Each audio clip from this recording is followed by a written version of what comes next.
Hey everybody, welcome back to Becoming Influential. And if you can't tell by now, we're doing a foodie content creator today. And I'm so excited to bring in Jessica Ford. She does it all: lifestyle, food, and entertainment. Jessica, good afternoon, good morning, whatever time it is for those watching. How are you? I'm good. Excited to be here. Thanks for having me.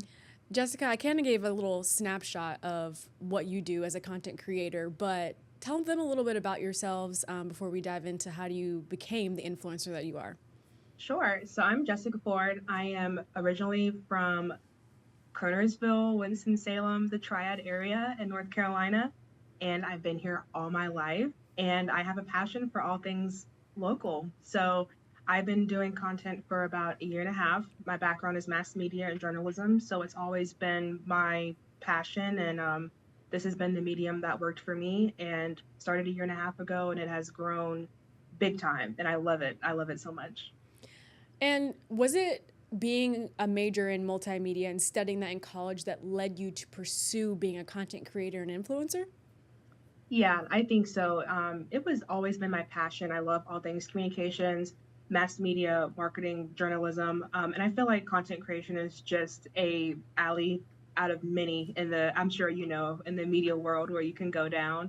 And it's also a big creative outlet for me. I'm a big creative person. I love video editing. I love storytelling. So content creation was just the perfect match made in heaven for me.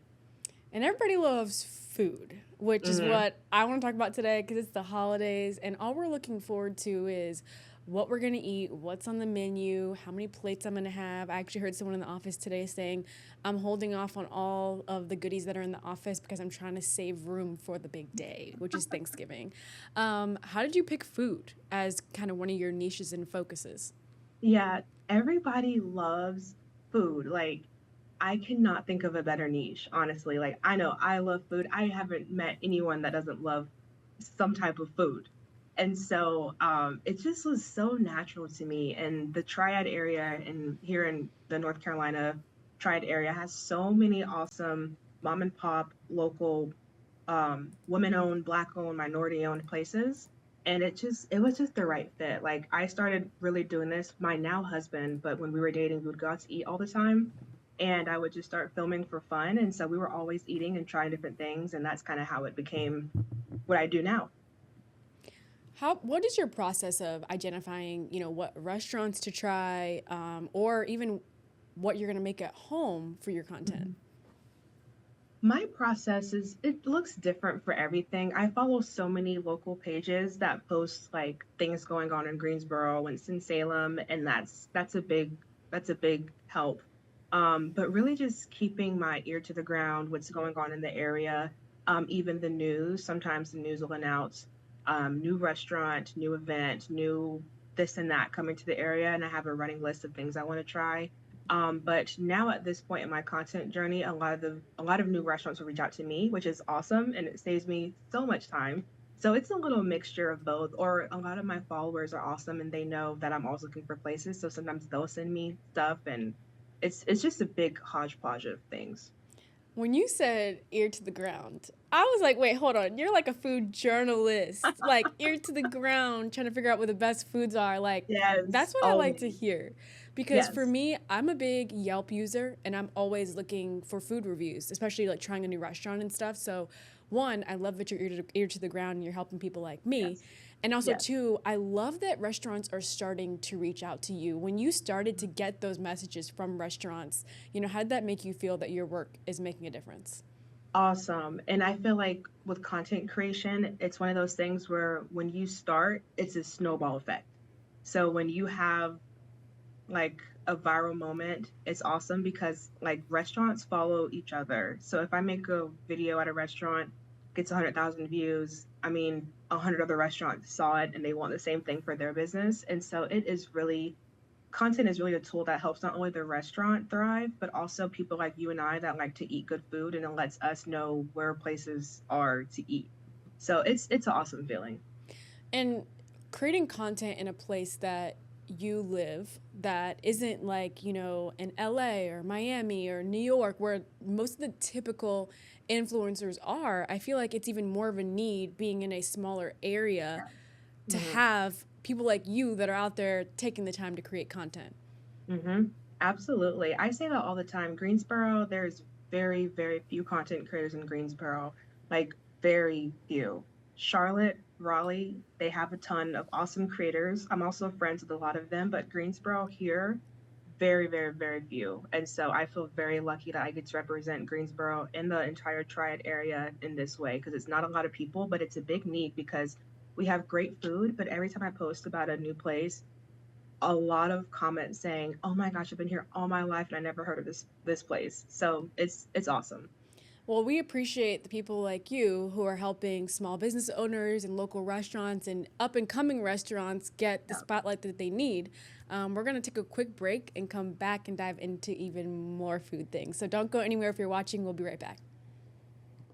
Welcome back to the foodie edition of Becoming Influential. We're talking all things food because it's the holidays, right? That's all we care about is what's going to be on our next plate. And if you were here in the first segment, or if you're just joining us, we've got Jessica Ford from the Greensboro area with us. Jessica, this segment is called Stop Scrolling. Which one of your foods that you have foods, I said foods with an S, wow. Which food item or which meal have you posted on your page that has made people want to stop scrolling? It's gone viral. You have so many comments on it. What item was it? Gosh, I've had a couple of those moments, but with my particular audience, they love anything Black owned, anything minority owned, or anything new. Those are the keys. So anytime I post about it, like a soul food restaurant, people love. I think with certain foods, it just sells itself. The way it glistens on camera, people love. I posted a Middle Eastern restaurant months ago, and I think it was the display that made people stop scrolling. This restaurant was so kind. They bought out an entire table's worth, a huge table's like a 6-seater table's worth of food, and I was sitting there filming with it. That was my favorite video to film, but to this day, I think it was the wow factor that made people stop scrolling. So anything international food, Black owned, minority owned, or new, people love, and those are also my favorites to film as well. I'm curious because I feel like one of the first things I do when my food comes out is Mhm. immediately whip out my phone. My rule is Yes, phone eats first. Phone yes, eats of first. course. But for me, I feel like my pictures or videos sometimes don't look as appetizing. Like, what are your tricks to make your food, like you mentioned, glisten or look Yeah, so appetizing that I need to run to the restaurant like right now? I love that question. That is the key to, I think, good food content is the lighting. So I have a light that I use. It's about this big. I got it from Best Buy, and I literally hold it up with my phone when I'm filming, and it makes all the difference in the world. So it makes the food glisten, and you can really see it. And that's the key to getting a good food shot. Is I have a whole professional light that I always take everywhere with me because you got to stay ready. Yeah, I feel like I need that because my rule is definitely phone eats first. If you go out to eat Yeah, with me, all my friends know, like, don't touch your food until I'm done yeah, recording, until I'm done same. taking a photo. So, Absolutely. like, I'm not a professional, you are, so clearly I need to bring a light in my purse so then my food can look even better. And sometimes I don't even Yeah. post it, it's just for me to go Yeah, back of course. and I remember I do that the meal. same I do the same thing. Like, but you can get them like for cheap $20 on Amazon, and they have ones that like clip on to your phone, like $20, and you can just like take your picture like that with the light on it, and it makes a huge difference. Highly Oh, recommend. that is amazing. That is Yeah. amazing. And then I'm curious, so you told us, what food like makes people want to stop scrolling on your page. Hmm. Now on the flip side for you as a foodie creator, if you're absorbing food content on your Hmm. end, what makes you stop scrolling? Ooh, I love that question. I Like what's your love algorithm look like? I'm curious what a foodie content creator's algorithm looks like. I think you might be surprised. It's not as much food as I think people would think it is. But if I were watching food content, I love pasta. Like a good saucy pasta. I like an Alfredo or something. Like Olive Garden commercials still get me. I'm like, that looks really good. So I love pasta. I love hibachi. I love I love anything cheesy, like a good cheese pool. So really anything dramatic. But I'm also a big visual because I'm a creator. So really it could be anything but it depends on how the creator captures it, if that makes Hmm. sense. So if a creator is doing a cheese pull or like a pasta twirl or like a putting something on something, like some syrup on some French toast, it's all in how it's captured that will get my attention. They So I'm Yeah, and I create the same way that I like I create in a way that I would want to be created for, if that makes sense. Yeah. I like that because that kind of brings me into my next question, like the science behind creating Mm-hmm. food content. Do you kind of go in like to the restaurant knowing like, okay, I'm gonna get like biting into this pizza and getting the cheese string, or I'm gonna get a wide shot of this, or I'm gonna get a close up of this. Like, how much prep goes into creating these videos of food? That's such a good question, and I can tell you're a great journalist, by the way, because I'm like, listening. yeah, I could tell because that was good. Um, at this point, it is muscle memory 100%. Like if I'm filming, I know I just know what I'm gonna get. Like so it doesn't take much prep. I mean, I remind myself like, okay, I gotta get this shot. Like there's certain shots that make my content like brandable, that make my content. So I get those shots, but other than that, like if I have French toast with syrup, I know I want to do a drizzle shot. If I have pasta, I know I want to do the cheese pull. If I have mac and I mean, there's certain things that just make sense with certain food. If I have a steak, I'm cutting into it and showing the inside. Like there's certain things that I just I just do. But at this point it's very much a it's partial like preparation and then partial just creativity when I get there. When I'm there, I just create, but I know what I want to create beforehand, if that makes any sense. So it's a little 50-50. I like that because I feel like you kind of have to go in with a game plan. Kind of like Mhm. you go in the restaurant, like I mentioned, I use Yelp reviews or Google Mhm. reviews. I go in there, most times I don't even need to look at the menu because I already know what I Right. want. Because I've watched Right. your videos, I've looked at other Right. people's pictures, I've looked at people's comments. Like, Yes. I come in with a plan, the same way you come with a plan to make the content. Yes. 100%. I A love hundred it. percent. I love it. Yes. Do you by chance, because you know everyone wants to be an influencer and content creator, not just some of us just want your reviews, and then other Mhm. people want to be in your shoes. So I'm Mhm. curious, do you ever get paid for some of these reviews that you get, or you kind of just paid for, you kind of get paid in the food? How does that work? Yeah, it's a good question. It's different. Like, so for I'll speak in general. I don't consider myself a food reviewer. I'm a food content creator. I think a food reviewer is like someone that's like Mr. Chime Time is popular here in my area, or even a Keith Lee that rates foods 1 through 10. I never rate food. My process is a little bit different. So when people reach out to me to talk about their restaurant or talk about their event or whatever it is, I always do my research beforehand to see like, is this a good restaurant? I never make a video of somewhere that has a lower than 90 95 score, like sanitation score.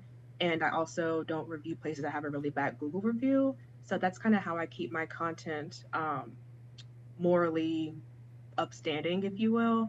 But yeah, the typically the restaurant, if they're reaching out to me, they will pay me to post about their restaurant, but I will decline if the restaurant is not up to my standard or what I would think my following standard is. So I have a certain threshold Absolutely. where I balance it, and I will say it's rare that a restaurant reaches out and they're not up to par, because if they're not up to par, they wouldn't be reaching out. But I have Period. my standard, and then that's where the money comes in, because the restaurant or the event or whatever it is will pay me to talk about it. Hey, thank you for spilling the tea on the behind the Yeah. scenes of this food creation life Yeah. because, you know, we don't know what goes on behind the scenes. We're just looking at the content. So I Yeah, because appreciate a that. lot of people think that all food creators are food reviewers, Hmm. and in my personal humble opinion, food reviewers should not be paid because it's a review. It's a honest review of what they think. So that's typically why, like, someone like Keith Lee pays for his own food. Hmm. But for someone that's doing like a food content creator, if the purpose is to show off this new restaurant that has a good sanitation score, then that's more so marketing and advertising, which is a different category. Thank you for breaking that down for us. We learn Yeah. something new every day. That's all I want is learn something Yeah, new every day. Get 1% better. All right, absolutely. Jessica, when we get back, we're going to play a quick game and Okay, then that'll be it for our show today. But this has been love great. that. So don't Let's go do it. anywhere. Jessica and I are going to have some fun when we get back from the break. Welcome back to Becoming Influential. I'm so excited that we have Jessica Ford with us, who's been spilling the tea on all the food content creator stuff. I've learned a lot, and I hope you are too. But now we're gonna have some fun. Jessica, I'm curious because it's the holidays. I figured that we're gonna go talk about some of the holiday dishes that I've seen popping up on my algorithm. Hopefully, they're on yours Mhm. too.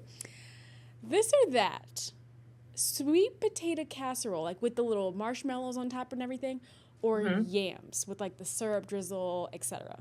Oh, I have to say yams. I grew up on yams, so I have to say yams. I did too. I grew up on yams too, but now I actually am making the sweet potato casserole. Someone else is making the yams, but I figure we have a little variety because the sweet potato Yes, casserole is like a dessert almost because agreed. you Yeah. have the marshmallows on top, and of course I stole the recipe from social media because people Uh-huh. like you are creating content, Of but course. it's like the sweet potatoes that are like whipped up with like a little Yeah. bit of whipped cream and then the marshmallows on top. It's like It's dessert. delicious. It's different, but yams are Yeah. kind of dessert too. Yeah. I'm 50-50, but you picked yams. Okay, now I'm I like curious. yams. So, when it comes to the macaroni, because I've seen two different types of macaronis trending right now, Uh-huh. I feel like you have ones with like the liquid cheese more, Mm-hmm. like, and not baked, but more like stovetop. Or do you like your macaroni baked with like the layers of cheese, not as like, I don't want to say runny, but more Hmm. juicy, so to speak? Definitely baked. That's a Okay, must. that's a That's a must. must. And Even I'm at the actually making restaurant, an What'd you say? even at the restaurants too. Yeah, yeah. Yeah, I could go on all day about that, but I'm making mac and cheese this year. I'm actually going to make it when I get home today. So I've been trusted with like the biggest dish. So, yeah, definitely baked for sure. So I'm curious because this has been a whole debate on social media too. Because we're talking all things social media on this show.